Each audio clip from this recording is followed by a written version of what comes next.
Hello, everybody. Welcome back from Christmas and the New Year's. Sorry that we have to start off the year online, but we're going to do the best that we can with that.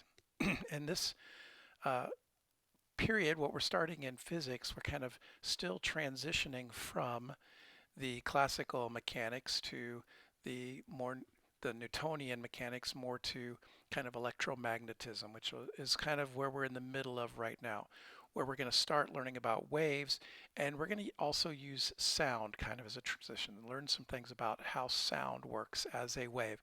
And so we'll be talking a little bit about waves today and through several slideshows, two or three, probably three for this chapter. Okay.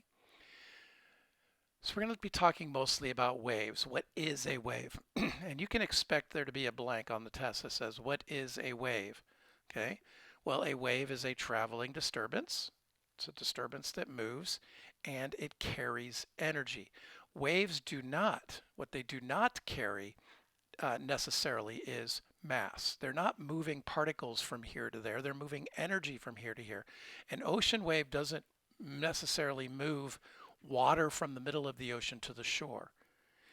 Otherwise, the shore would just constantly be adding more and more water. It's just moving the energy from point A to point B. Although, of course, some water will transfer because of fluid dynamics, but that's not what the waves are necessarily doing. But all waves have those two things in common. So energy in motion is basically what a wave is. Uh, it's kind of the manner in which energy moves. And there are like different types of waves that we're going to learn about, and some that can fit into both types. All right. So first of all, we have what's called a longitudinal wave, like a slinky being compressed and decompressed. And that's where the disturbance is parallel. So the energy is moving in this direction, and the disturbance is also back and forth in that direction versus transverse where the disturbances are up and down. In longitudinal waves, it's in the same direction that the energy is moving. This is how springs work. It's also how sound works. Those are both longitudinal waves. The opposite is transverse, and that's where the disturbance is perpendicular to the direction of travel. And each of these waves have features about them. But let's look first at a combination where you have some waves can be partially transverse and partially longitudinal, and that would be like a water wave, more like a moving spiral. So you can be both as well. You don't have, they're not mutually exclusive. Although energy is always transverse only, and sound is longitudinal. It can be longitudinal in many different directions simultaneously, but it's longitudinal. Now these waves are periodic, and what that means is that they occur in patterns that occur over and over again, right? So it's the pattern that just keeps repeating. Compression, compression, compression. And these different parts of the waves also have names. I'll go ahead and say that right now. We have in a longitudinal wave, we have compression, which is where they come together, and rarefaction, where the waveform is rare, is where it's spread apart. So compression, rarefaction, compression, rarefaction. Transverse waves, we don't really have the compressions and that. Instead, we have what would be called a crest and a trough. The high point and the low point, crest and trough. Now, in either of these waves, the distance between two crests or the distance between two compressions is called the wave length. It's how long one wave is. And we usually use lambda, little Greek lambda, to denote that. How often those waves occur, so waves per second is usually frequency. And that's where we get the term Hertz, named after the Dr. Hertz, and Hz. So 1 Hertz means 1 wave per second. Okay, so we have wavelength, frequency for both waves. This is transverse, this is longitudinal. Longitudinal has compression, rarefaction. Transverse has crests and troughs. and they both have wavelengths and frequency. And we measure frequency in a hertz, we measure wavelength, it's a length, so that's in meters. Okay. So now through just some quick slides that point this out, another aspect is the amplitude. The amplitude is the maximum excursion. So how far does it go from the middle? And it'll be the same up as it is down. That's amplitude. Wavelength is horizontal length between cycles. Period. Now I talked about frequency. Frequency is waves per unit time. A period is time per wave. It's the reciprocal. So the reciprocal of frequency is period. And sometimes we want to think in terms of frequency and sometimes we want to think in terms of period, but they're just the reciprocals. Just depends upon what type of math we're trying to use. So period is time for one wave, frequency is waves per 1 second. Okay. Or time period, but it's usually per second because a hertz is literally per second. That's what it means. So that's kind of the language of waves. So here we have kind of linking that together. One thing that is true is if frequency is per second and wavelength is meters, you'll notice that this will become meters per second. So velocity, which we've talked about before in meters per second, velocity will equal frequency times wavelength. And that will be a central tenet throughout the next several chapters, remembering that velocity is frequency times wavelength, which is nothing more than saying distance per unit time. How far does the wave move per unit time? Frequency times wavelength.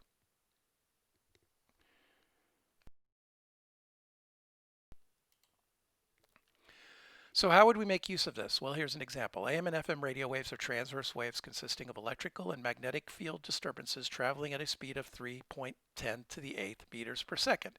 You may know that as the speed of light. It's actually the speed of electromagnetic radiation. Light is a type of EM.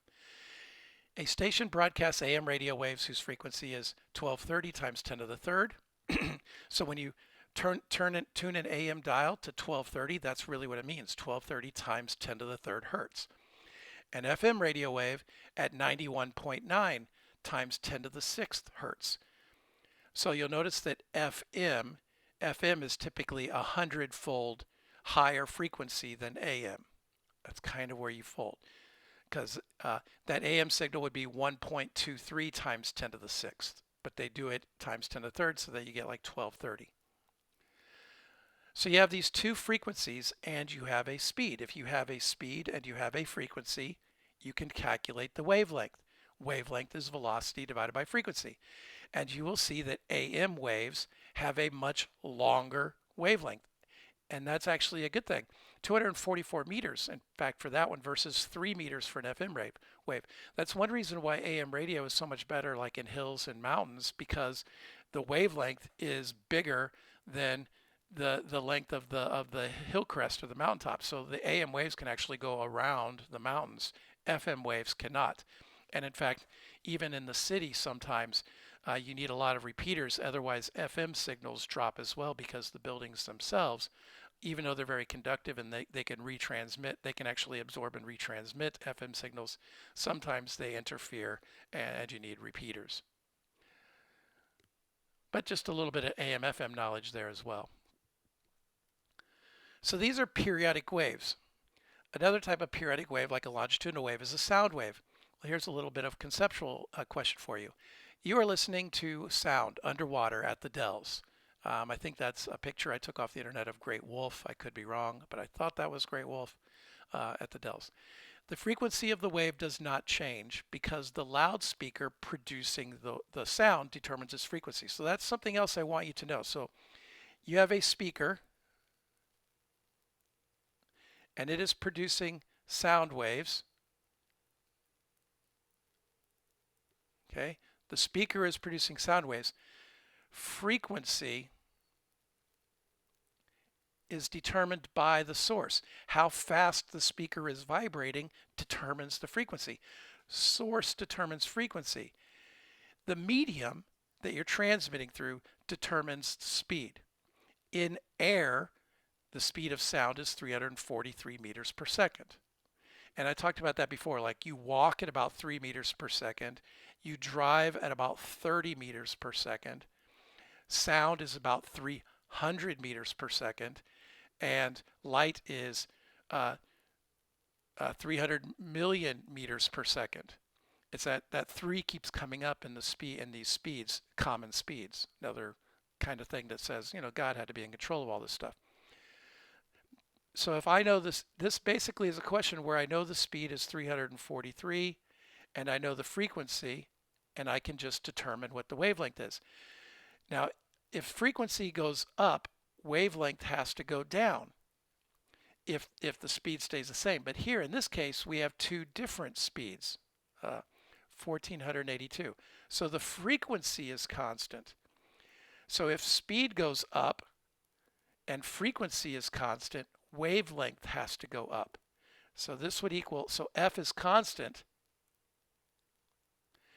Whatever number goes in front of here, this number here has to be greater than 1. It has to be this number here. You have to be increasing lambda in order to get a bigger number here if F is constant. So this lambda has to be bigger.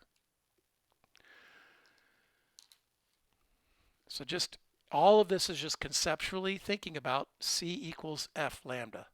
That's true of all waves. And it doesn't even matter. So this is waves moving freely. What if I have a wave on a string? How fast does a wave move along a string? It is still true that it is frequency times wavelength, right? But there are other ways where I can determine the speed of a wave in a string as well. The speed at which the wave motion moves to the right in a string depends on how quickly one particle of the string is accelerated upward in response to the net pulling force. And I told you that, I don't know if I told you or the other physics class, you can have a rope with one wave on it. Like let's say you're 2 people holding a jump rope. One person holding it tight and the other person shaking it. If I shake it slowly, I have one wave. If the faster I shake it, until you can like barely see my hand there in the camera, the faster I shake it, the more energy. So increased energy means higher frequency, and that also means lower wavelength. Higher frequency means lower wavelength because this is still true of all waves, but if I increase the energy, I increase the frequency. And in this case, energy is related to force that I'm putting into the string. And that's where we get this equation, that velocity is the square root of the force, and in this case it's tension in the rope, divided by linear density of the rope, mass per unit length, because the linear density the more linear density you have, the more force you're going to need for the same effect. So this is basically experimentally provable, okay? So force, length, and mass also determine the velocity of a rope on a string. Okay, so this is one particular case of a wave. So this is always true of all waves, longitudinal, transverse. There's a special case when I want to talk about waves on a string where we get this equation. So let's look at an example. And waves on a string are very common in musical instruments, which is why stuff like this matters, because velocity of a string, and say when I strike a string, I determine its I can change the energy, I can change the frequency, the wavelength, and stuff like this. So I have a lot of control over things when you strike in musical instruments. But let's say when I have a musical instrument, this is actually a transverse wave. I'm plucking a string, and that energy, this vibration of a string, causes air molecules to then move out, and this is a transverse wave, and the air is moving as a longitudinal wave. So these waves are interconvertible. You can convert, all they are is transferring energy. So you can actually change from one wavelength to one waveform to another waveform. And that's how stringed instruments work. So let's look at this example. Transverse waves travel on each string of an electric guitar after the string is plucked. The length of each string, because the strings are different lengths, and they also have different tensions, which is basically where this F comes from. The length of each string between its two fixed ends is 0.628 meters. So typical guitar length string. And the mass of this of the high E string is 0.208.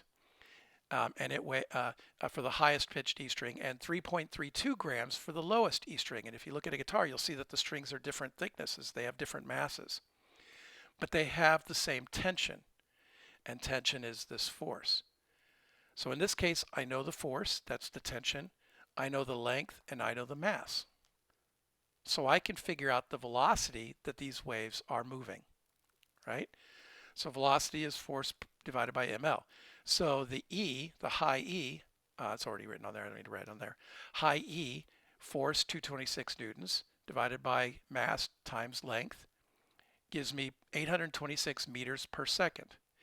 And that is how fast the wave is moving down along the string. So that's the speed of a wave on a string. Speed of a wave on a string. And this will be both ends are not moving. It's only the vibration energy is moving, but the string, the ends of the string are taut. Okay, so in this particular case. So you'll see that they have different velocities. Okay, they are vibrating at different velocities, which makes them give off different sounds. So speed of a wave on a string. So is the speed of a transverse wave on a string the same as the speed at which a particle on a string moves? This equation is telling me how fast the wave is moving, waves per second, how fast the disturbance is moving.